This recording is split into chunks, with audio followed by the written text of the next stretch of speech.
quesito de avaliação do NEP3, que tem como tema a biodiversidade no espaço geográfico e no tema do curso de licenciatura de Ciências Biológicas da Universidade Federal Rural do Rio de Janeiro, estaremos dando início à apresentação do nosso trabalho, que tem como título Evolução e Extinção no Brasil, durante o Holoceno. Os integrantes do grupo são a Carolina Crivano, Camila Campos, Gabriela Pires e Lucas Andrade. E o nosso orientador é o Lúcio Caetano. E os objetivos gerais do nosso trabalho são transmitir o conhecimento sobre tempos geológicos e biodiversidade para alunos do segundo segmento do ensino fundamental e alunos do ensino médio, a fim de aplicar métodos de ensino dinâmicos através de atividades práticas, a fim de promover o desenvolvimento da capacidade de reflexão, elaboração de ideias e diversas atitudes, além do conhecimento da sistemática científica e da fixação do conteúdo teórico. E como objetivos específicos do nosso trabalho, temos aclimatar a abordagem do conhecimento de geologia e evolução, com foco especial em biodiversidade e evolução de espécies de animais que habitaram no nosso passado e habitam atualmente o território brasileiro. Também apresentar de maneira didática e lúdica os conceitos de biodiversidade, evolução e extinção de espécie no nosso território brasileiro também. E, por fim, destacar a importância de atividades didático-dinâmicas para maior enriquecimento no processo de construção do saber. Bem, inicialmente, a primeira pergunta que fazemos é: o que é biodiversidade? Você sabe o que significa esse termo? Você já ouviu esse termo em documentários, filmes ou em livros? Podemos conceituar biodiversidade como sendo as variedades de vidas existentes em determinado espaço, em determinado local. Em uma convenção da biodiversidade que ocorreu em 1992, no artigo 2, definiram da seguinte forma, que biodiversidade significa a variabilidade, as diferentes formas de organismos vivos, de todas as suas origens, compreendendo, dentre outros, os ecossistemas terrestres, marinhos e outros tipos de ecossistemas aquáticos, e também os complexos ecológicos de que fazem parte, que conhecemos como os biomas, compreendendo ainda a diversidade dentro de espécies, entre espécies e de ecossistemas. E temos 3 componentes básicos de diversidade, que são as espécies, os ecossistemas e a genética. Em espécies, temos a riqueza, que seria o número de todas as espécies em determinado local e suas variedades de formas de vida.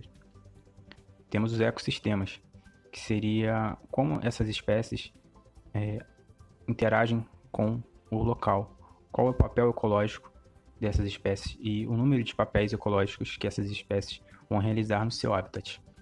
E a genética vai determinar as diferentes formas possíveis de vidas existentes no local, através da variabilidade genética.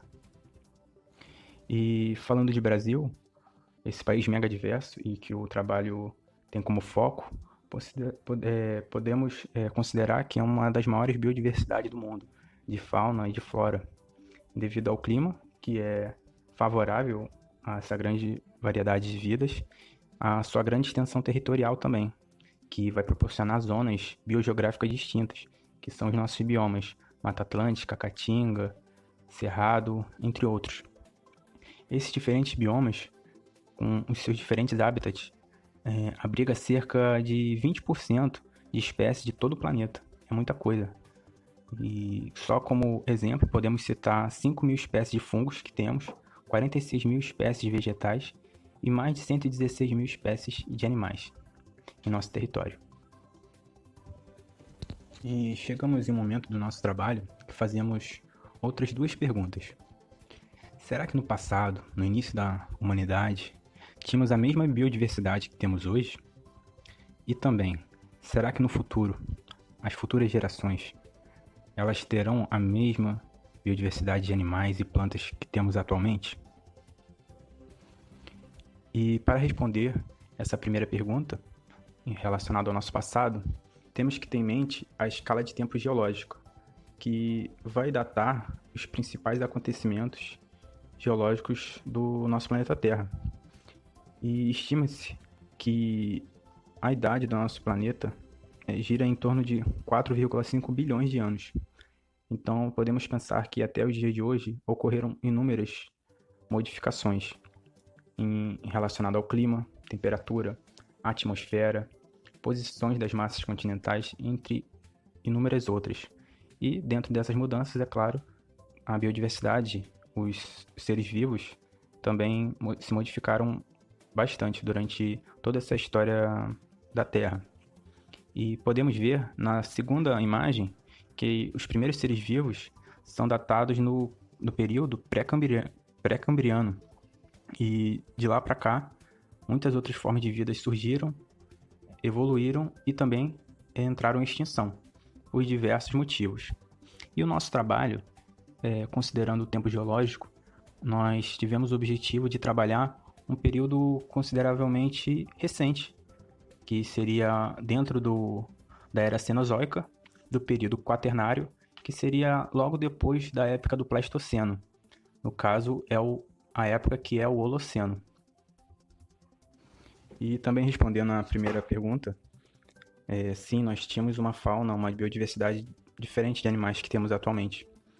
Mais especificamente aqui no Brasil, com os mamíferos, nós tínhamos animais de porte maiores, animais maiores, que eram classificados como uma megafauna, a megafauna do Holoceno, que também tinha no Pleistoceno, mas que muitos morreram, muitos se extinguiram durante a glaciação.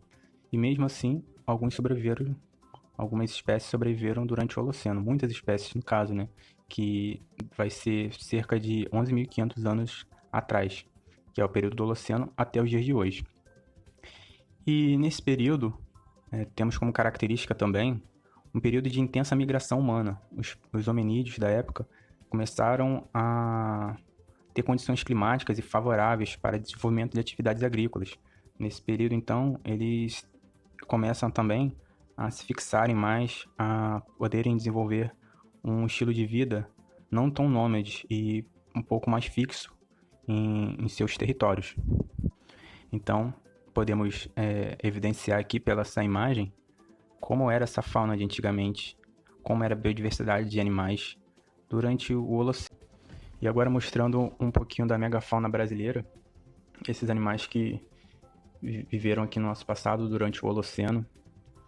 Através do site PaleoZooBR, nós tivemos acesso a imagens de reconstituição de fósseis.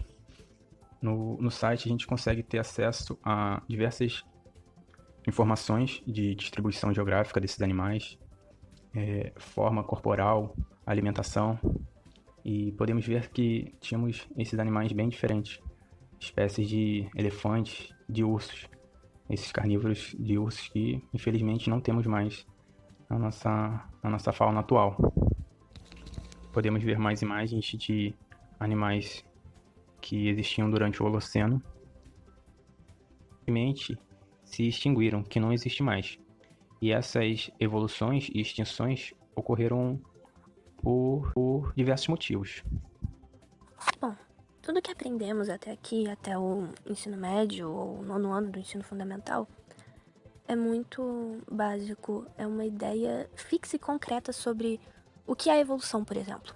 Para complementar a fala do colega, eu gostaria de passar um pouco sobre o que é essa ideia de evolução. Bem, na biologia, a evolução ela é uma mudança de características hereditárias em uma espécie, um grupo ou um indivíduo. Ela pode ser definida de forma simples como a variação e a adaptação de populações ao longo de centenas ou milhares de anos. Inclusive, o princípio básico que nós na biologia usamos para avaliar o surgimento de uma nova espécie a partir de uma espécie pré-existente. Como isso acontece? Através da seleção natural. A seleção natural, que é um processo pelo qual características hereditárias que contribuem para a sobrevivência de determinado indivíduo são passadas através de gerações. Ou seja, essa característica, esse indivíduo, ele tem que ser capaz de se reproduzir. Então, nós vemos isso quando estudamos a teoria de Charles Darwin. E uma das principais coisas que a gente tem que entender sobre a evolução e sobre a seleção natural é que ela não é um processo aleatório. Essas mutações e adaptações, elas ocorrem através de milhares de gerações, podendo-se através de uma combinação de características aparentemente irrelevantes, mas que no final são importantes para a melhor adaptação daquele indivíduo, seja a pressões naturais como a caça, o clima. Temos que, supostamente, Os mais aptos, com as melhores adaptações, eles vão viver mais tempo, ou seja, serem capazes de reproduzir e transmitir essas características para os seus descendentes. Nesse trabalho, uma das características que a gente está tratando é justamente a extinção da megafauna. E por que isso ocorre? Por que essas mudanças, essas adaptações que levaram à formação de novas espécies ocorreram? Bom, principalmente por conta de uma pressão natural, que foi a caça intensa dessas espécies da megafauna, e elas foram extintas por conta de uma característica particular. Espécies maiores, de maior massa corporal relativa, elas têm uma menor capacidade reprodutiva. Então, por exemplo, um elefante, ele geralmente produz um filhote por gestação. Da mesma forma que o ser humano, é mais comum que o ser humano tenha no máximo 2 bebês por gestação. Enquanto animais menores, como o gambá, por exemplo, produzem até 18 filhotes por gestação. Uma aranha produz 20 mil filhotes por postura. E, inclusive, essas características reprodutivas foram selecionadas através do tempo. Essas extinções da megafauna, elas aconteceram em 2 ondas principais. A primeira há 15 mil anos atrás, quando o ser humano inicia a migração dele da América do Norte para a América Central e a América do Sul. Ele leva um pouco mais de tempo para passar pela Amazônia. A gente pode observar isso num documentário que vai estar referenciado aqui no trabalho, que é o Poema Imperfeito. E essa extinção ela acontece de forma gradativa até 8 mil anos atrás, quando a última espécie da megafauna presente na América do Sul é finalmente extinta.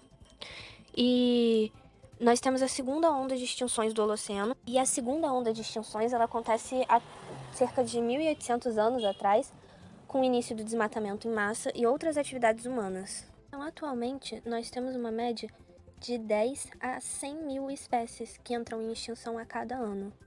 De acordo com a ONU, 1 milhão de espécies estão ameaçadas no planeta, e somente no Brasil nós temos cerca de 3.299 espécies de animais e plantas ameaçadas, que é quase 20% do nosso ecossistema total.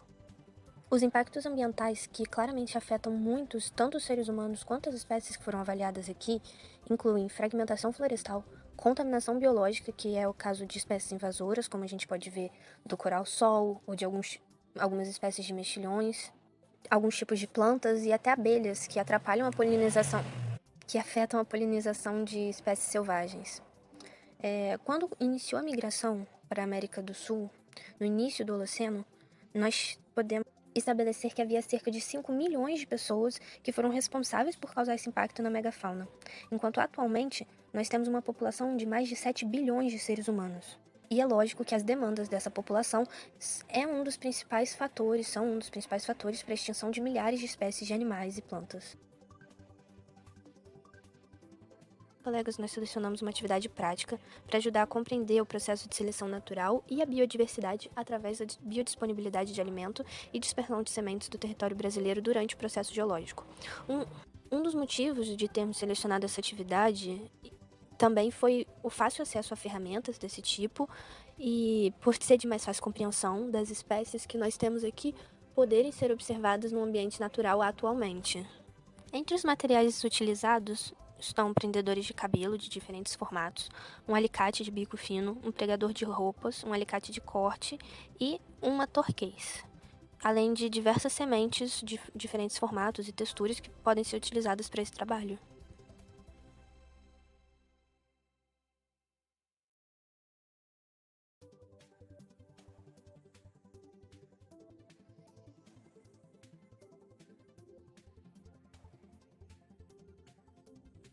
Os alunos, então, devem ser divididos em grupos de até 4 pessoas e, após a divisão dos grupos, nós vamos distribuir as sementes de forma aleatória para cada grupo. Essa atividade também pode ser feita de forma individual em casa. E os alunos devem ser orientados a utilizarem os simuladores de boca, os utensílios que foram oferecidos, sem usar as mãos, para manipular as diferentes sementes e cronometrar o tempo para que eles possam coletar as sementes e então avaliar que tipo de ferramenta funciona melhor para cada tipo de, alimentação.